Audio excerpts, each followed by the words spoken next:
আসসালামু আলাইকুম। সবাইকে মাহে রমজানের শুভেচ্ছা জানিয়ে শুরু করছি কঙ্কা প্রেজেন্টস টিভিএস লাভস কুকের আমাদের আজকের আয়োজন। প্রতি পর্বের মতো আমি রুবাইয়া এশা থাকছি আপনাদের সঙ্গে এবং আমার সাথে থাকছেন একজন স্পেশাল শেফ। ডেকে নিচ্ছি শেফ হাসিনা আনসারকে। হ্যালো আপু। হ্যালো, কেমন আছেন? আমি খুবই ভালো আছি, আপনাকে দেখলে বরাবরই আমি ভালো থাকি। কেমন আছেন আপনি? আমিও ভালো আছি। ওই যে তুমি বললে আমাকে দেখে তোমার যেমন ভালো লাগে, তোমাকে দেখে আমার ঠিক তেমনই ভালো লাগে। একদম। আচ্ছা, দর্শকদের উদ্দেশ্যে এবার চলে যাই। তাদের জন্য আমরা আজকে কি রেসিপি করে দেখাবো? আমি খুবই মজাদার এবং হেলদি একটি রেসিপি তৈরি করে দেখাবো। আমার রেসিপির নাম হচ্ছে প্রন মাসালা রাইস। বাহ, চমৎকার। দর্শক, তাহলে চলুন আর দেরি না করে শুরু করা যাক প্রন মাসালা রাইস। তবে তার আগে জেনে নেব মূল উপকরণগুলো কি কি লাগছে। আপা, কি কি লাগছে? আমাদের মেন উপকরণ হচ্ছে প্রন, যেহেতু প্রন মশালা রাইস, তো আমি এখানে 400 গ্রাম প্রন নিয়েছি এবং সেদ্ধ ভাত প্রায় 3 কাপের মতো নিয়েছি এবং ধনিয়া পাতা, পুদিনা পাতা, টমেটো কুচি, টমেটো সস, লবণ, পেঁয়াজ কুচি, লেবু এবং হচ্ছে নিয়েছি শুকনা মরিচ গুঁড়া, কাঁচা মরিচ কুচি, চিনি, রসুন কুচি, হলুদ গুঁড়া, রসুন গুঁড়া এবং 3 কালার্স অফ ক্যাপসিকাম। চাইলে কিন্তু রসুন বাটাও ব্যবহার করতে পারেন। ওকে, চমৎকার। তাহলে চলুন আর দেরি না করে চলে যাই মূল রান্নায়। তো কি করব প্রথমে আমরা? প্রথমে আমি হচ্ছে বার্নারটা অন করব এবং দেন আমি অয়েল দিব, তারপর আমি প্রন দিব, লবণ দিব এবং বাকি মশলাগুলো দিব। ওকে, ঠিক আছে। তাহলে শুরু করি। এত ইজি মানে এখনকার এই বার্নারটা চালানো এবং যে তাপমাত্রাটা টেম্পারেচার সেটা ঠিক রাখাও খুবই ইজি, মানে জীবনকে একদম সহজ করে দিয়েছে। একদম, খুব কম সময়ে খুব দ্রুত হিট হয়ে যায় প্যান, যেন খুব দ্রুত আপনার রান্নাটা শেষ হয়ে যায়। এবং ওই যে চারিদিকে সমানভাবে হচ্ছে আঁচটা পড়ে বলে, মানে একদিকে কাঁচা থাকবে আর একদিকে যে ইয়ে থাকবে সেটা না, মানে সমানভাবে তাপটা থাকবে। আই থিংক এটা গরমও হয়ে গেছে অলরেডি, কারণ দিতে দেরি হতে কিন্তু দেরি হয় না। না, এই যে হচ্ছে এখন এই সামান্য একটু পানি ছিল, সেটাও কিন্তু 1 মিনিটে শুকিয়ে গেল বলতে বলতে। একদম। এখন আমার অয়েল লাগবে। ওকে। খুব বেশি যে অয়েল দিব তা কিন্তু না, কারণ এই চিংড়িটা রান্না করেই কিন্তু আমরা তারপর হচ্ছে আরেকটা রান্নায় যাব, সেটা হচ্ছে পেঁয়াজ হচ্ছে রসুন দিয়ে রাইসটা হচ্ছে নাড়াচাড়া করে তারপরে এই কুক করা হচ্ছে প্রনটা কিন্তু অ্যাড করবো। তো তেল বেশি যাবে না। প্রনগুলো আমি দিয়ে দিচ্ছি। তেলটা হয়ে গেছে গরম মোটামুটি। প্রনগুলো আমি দিয়ে দিচ্ছি। আসলে প্রন তো সবার পছন্দ, একদম। মানে কি বলবো, এই রান্নাটা যখন করা হয় মানে রান্না টেবিলে নেওয়ার আগেই শেষ। আর যেহেতু পবিত্র মাহে রমজান আর চিংড়ি মাছ, তো এটা হচ্ছে সেহেরি, ইফতার, হ্যাঁ, বা রাতের খাবারেও কিন্তু দারুণ যায়। তো চিংড়ি হচ্ছে আমার খুব কাছের বলতে আমি এটা বোঝাতে চাচ্ছি যে আমি যেহেতু খুলনার মেয়ে, আমাদের ওখানে চিংড়ি মাছের ঘের আছে, গলদা চিংড়ি, বাগদা চিংড়ি, সব রকম চিংড়ি ওখানে চাষ করা হয়ে থাকে। তো চিংড়ি is kind of my thing. তাহলে তো নিশ্চয়ই তোমার আম্মু বা তুমি বাসায় তৈরি করতে থাকো চিংড়ি, যেহেতু তোমরা ওই এলাকার। তো আর চিংড়ির মানে রান্না করতেও মজা লাগে যখন মানে একরকম চেহারা থাকে এবং যখন আমরা অয়েলে দিই এবার চুলায় দিই তখন কিন্তু চেহারাটা খুব কালারফুল হয়ে যায়, লিটারালি কালার চেঞ্জ হয়ে যায়, খুব ভালো লাগে দেখতে। তো আমরা এটা কতক্ষণ ভাজবো আপা?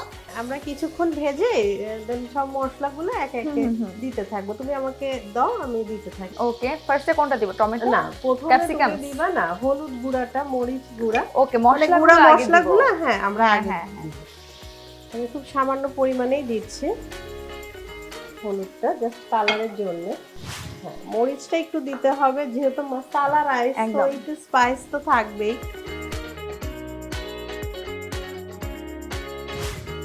চাইলে কিন্তু রসুন বাটাটাও দিতে পারি। ওকে।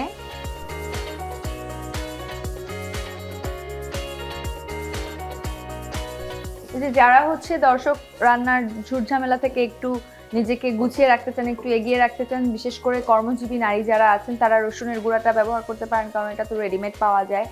বাসায় স্টোর করে রেখে দিলে ওটা রান্নার সময় ইউজ করা যায়, আর ফ্রিজ থেকে বের করে নর্মাল করে ইউজ করার যে ঝামেলাটা, এই ঝামেলাটা থাকলো না। আচ্ছা, এখন টমেটো সসটা এই পর্যায়ে আমি দিতে যাচ্ছি। আমি চুলাটা একটু কমিয়ে দিই। অলরেডি কিন্তু খুব সুন্দর ফ্লেভার বের হয়েছে, স্মেল আসছে দারুণ। টমেটো সসটা পুরাটাই দিচ্ছি।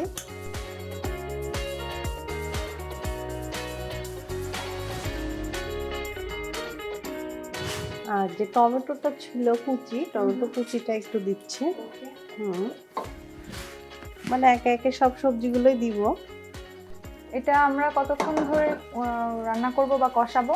আসলে হচ্ছে চিংড়ি কিন্তু খুব অল্প সময়ের মধ্যে হয়ে যায়, খুব বেশি সময় লাগবে না। জাস্ট আমাদের যে হচ্ছে সবজিগুলো একটু নরম হবে, দেন আমরা এটা আমি কি দিয়ে দিব এখন ক্যাপসিকাম গুলো? হ্যাঁ, একটু আমি এটা টমেটোটা একটু নরম করে নিই, কারণ টমেটো থেকেও ক্যাপসিকামটা দ্রুত নরম হয়ে যায়। আচ্ছা আচ্ছা। আর যেহেতু এটা অ্যান্টিঅক্সিডেন্টে ভরপুর, ভিটামিন সি, সো বেশি চুলায় রাখাটাও মানে ঠিক হবে না। এটা ক্রাঞ্চিনেস যেন থাকে খাওয়ার সময়, এভাবে আমরা প্রিপেয়ার করব। ঢেকে দিচ্ছি, টমেটোটা নরম হোক। এবং 1 মিনিটের মতো দমে রাখতে হবে। দমে রাখছি এবং চুলার আঁচটা কিন্তু একদম লো হিট করে ফেলেছি আমি, যেন খুব সুন্দরভাবে টমেটো থেকে মানে যে পানিটা আছে সেটা বের হয়ে চিংড়িটা যেন খুব সুন্দরভাবে কুক হয়ে যায়। ওকে। এবং এরপরে আমি বাকি উপকরণগুলো দিব, যেমন আমাদের কাঁচামরিচ আছে, তারপরে ধনিয়া পাতা আছে, 3 কালারস অফ ক্যাপসিকাম আছে, এগুলো, এবং লেবুর রসটাও অ্যাড করব। একদম। আবার লেবুর রসও যদি মানে শুরুতেই দিয়ে দেয়া হয়, যেহেতু ভিটামিন সি, খুব দ্রুত কিন্তু ওইটা চুলাতে ওইটা আবার বার্ন হয়ে যেতে পারে। তো নামানোর আগে যদি আমরা দিই সবচেয়ে ভালো হয়, মানে লেবুর রসের ব্যবহারটা। কিন্তু ভিটামিন সি যেগুলোতে আছে সেগুলো তো খুব দ্রুতই অ্যাবজর্ব করে নেয়, এবং জাল হলে ভিটামিন সিটা নষ্ট হয়ে যায়। তো সেই গুণগত মান ধরে রাখতে আমরা একটু রান্নার শেষের দিকেই এটা ব্যবহার করব, এটা ভালো। হ্যাঁ, সেটা মানে সব ক্ষেত্রেই, শুধু যে আমি প্রন মশলা করছি তা না, ফ্রাইড রাইসেও তো আমরা লেবুর রসটা ইউজ করি অনেক সময়, বা যে কোনো রেসিপিতেই এটা করা যায়। এটা তো মনে হয় বাহ, কালারটা এত সুন্দর হয়েছে, খুবই ভালো লাগছে দেখতে। তুমি দেখো।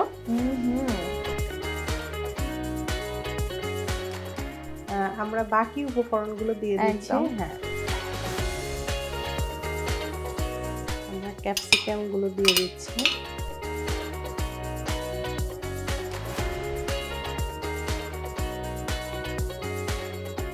আচ্ছা, এই পর্যায়ে আমি দিয়ে দিচ্ছি কাঁচামরিচ কুচি, এবং আমাদের কিন্তু চিনিটাও অ্যাড করতে হবে।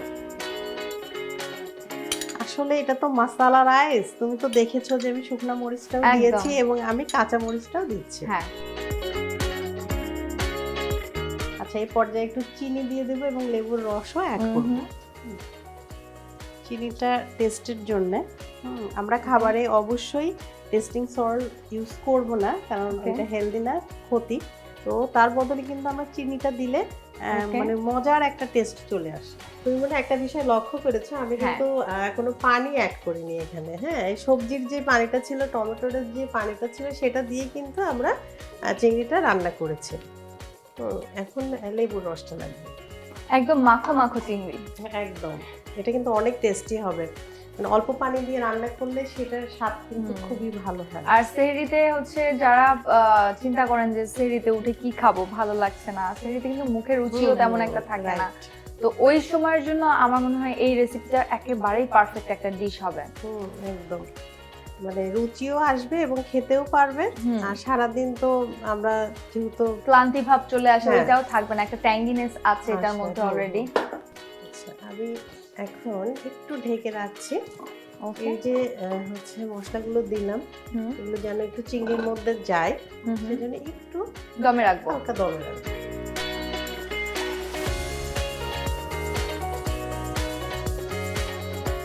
তো আসলে আমাদের কথা হচ্ছে গল্প কি করে অল্প হয়, মানে রান্নাটা কত দ্রুত শেষ করা যায় সেটাই হচ্ছে আমাদের চিন্তা ভাবনা, এবং কত সুস্বাদু করে তৈরি করা যায়। অবশ্যই। ওয়াও, দেখছো কত সুন্দর একটা লুকস এসেছে এবং খুব সুন্দর ফ্লেভার বের হচ্ছে অলরেডি। তো এখন আমাদের মোটামুটি ডান। তো আমি বার্নারটা অফ করছি। এখন আমি দ্বিতীয় ইয়েতে চলে যাব, কারণ আমাদের এখন রান্নাটা করতে হবে, রাইসটা কুক করতে হবে। আমি এখন চুলাটা চেঞ্জ করতে পারি। ওকে, তুমি হেল্প করবে আমাকে, যদি এটা একটু ধরো। হ্যাঁ হ্যাঁ, sure, why not, thank you, I'm always there for you. আবারও আমরা বার্নারটা অন করছি। ওকে, এবং যখনই অন করি মানে আলাদা একটা আনন্দ লাগে, হ্যাঁ অন করতেও ভালো লাগে। হ্যাঁ, একটা on স্ট্যান্ডার্ড স্মার্ট অন করার সিস্টেমটাও অনেক দারুণ। অনেক স্মার্ট। আমি এখন বার্নারটা একটু কমিয়ে দিচ্ছি কারণ বেশি গরম হয়ে গেলে কিন্তু আমাদের হ্যাঁ। অয়েলটা পুড়ে যাবে। হুম, হুম, হুম। আমার এখন অয়েল লাগবে। ওকে, এখানে কিন্তু আমরা তেলের ব্যবহারও খুবই কম করেছি। তুমি হ্যাঁ। দেখেছো যে চিংড়িতে আমি খুবই অল্প পরিমাণ তেল দিয়েছি কারণ চিংড়ির থেকে কিন্তু একটা অয়েল বের হয়। হ্যাঁ প্রতিটা খাবারেরই কিন্তু একটা অয়েল আছে, যেমন ভেজিটেবল রাঁধলে ওইটার থেকেও কিন্তু অয়েল বের হয়। হ্যাঁ এটা বের হবে কখন? যখন তুমি প্রপার ওয়েতে হিটটা রাখবে। যদি অনেক জোরে দাও তখন কিন্তু বার্ন হয়ে যায়, ওই অয়েলটা আর বের হয় না। যেহেতু রাইস আছে তাই আমি একটু অয়েল দিলাম এবং পেঁয়াজ কুচিটা লাগছে।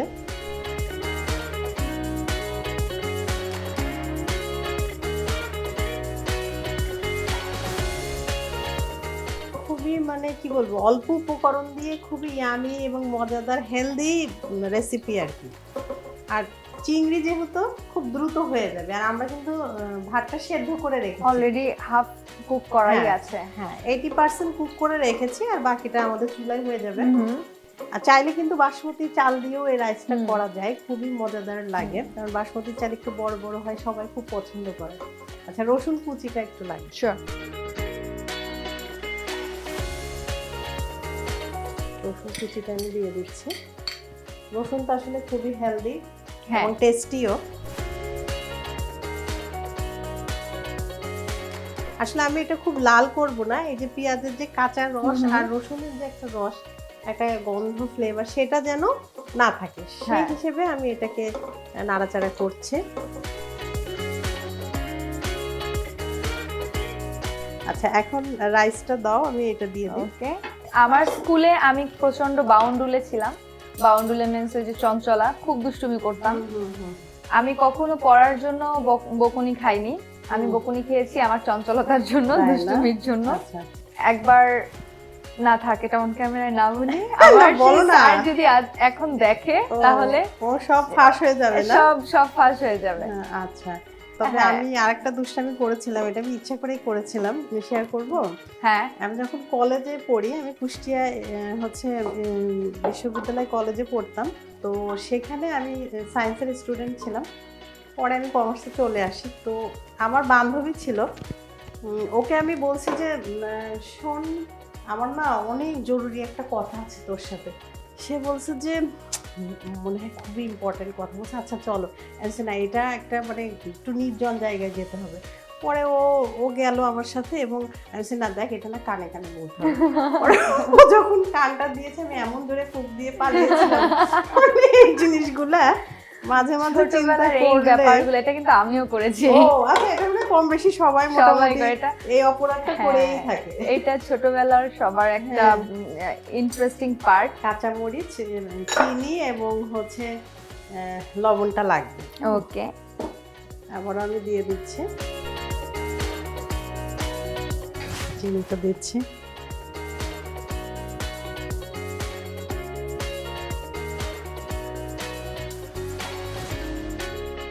ওয়াও, রাইসটা কিন্তু খুবই ঝরঝরা হয়ে গিয়েছে। এখন আমি প্রন মশলাটা এর মধ্যে দিয়ে দিচ্ছি। ওকে। প্রনের যে স্মেল, দারুণ একটা ফ্লেভার। ঢাকনাটা ওঠানোর সাথে সাথেই নাকে একটা ফ্রেগ্রেন্স চলে আসছে। হ্যাঁ,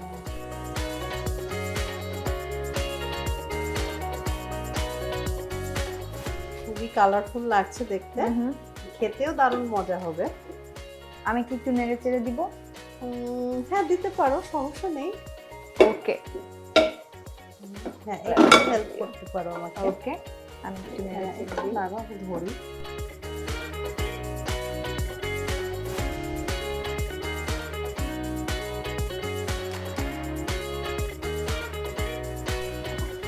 এটা ভালো, মানে এই যে আগ্রহটার জন্যই কিন্তু তুমি অনেক কিছু শিখতে পারবে। হ্যাঁ, আচ্ছা, মোটামুটি কিন্তু খুবই সুন্দর হয়ে গিয়েছে আমাদের রেসিপিটি, মানে মেলানো হয়ে গিয়েছে। এখন আমার মনে হয় চুলাটা অফ করে আমরা সার্ভিং এ চলে যাই। শিওর।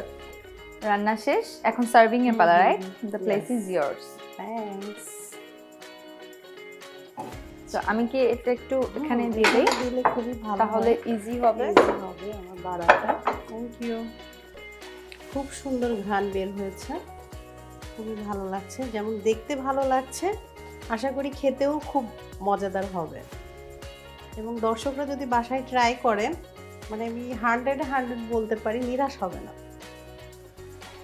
এই ধরনের রেসিপি কিন্তু ইফতারেও চলে। আমাদের বাসায় যেটা আমরা করি যে হচ্ছে স্ন্যাক্স, যেদিন আমরা কমিয়ে ফেলি তেল জাতীয় খাবার বা ইয়ে, তখন কিন্তু এ ধরনের একটি রাইস ডিশ রাখি, যেন রাতের যেই খাবারটা মেনু থাকে সেটা যেন আমরা ইফতারে দিয়ে দিই, এবং রাতে তখন হালকা কিছু ট্রাই করি।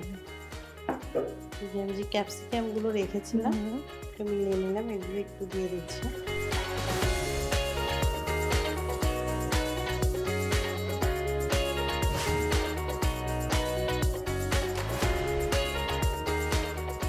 তৈরি হয়ে গেল আমাদের প্রন মাসালা রাইস তোমার জন্য। থ্যাংক ইউ সো মাচ, এত দুর্দান্ত একটা রেসিপি আমাদের সাথে শেয়ার করার জন্য আপা। ওয়েলকাম। আর তোমাকেও ধন্যবাদ, এত সুন্দর প্রোগ্রামে আমাকে ইনভাইট করেছে। এবং দর্শক, আপনারা যারা রেসিপিটি দেখলেন অবশ্যই বাসায় ট্রাই করবেন। Thank you. ওয়েলকাম। দর্শক, এই ছিল কঙ্কা প্রেজেন্টস টিভিএস লেটস কুক এর আমাদের আজকের আয়োজনে। দেখা হবে পরবর্তী পর্বে নতুন কোনো হেলদি রেসিপি নিয়ে। সেই পর্যন্ত সবাই ভালো থাকবেন, সুস্থ থাকবেন এবং মাহে রমজানের অনেক অনেক শুভেচ্ছা। আল্লাহ হাফেজ।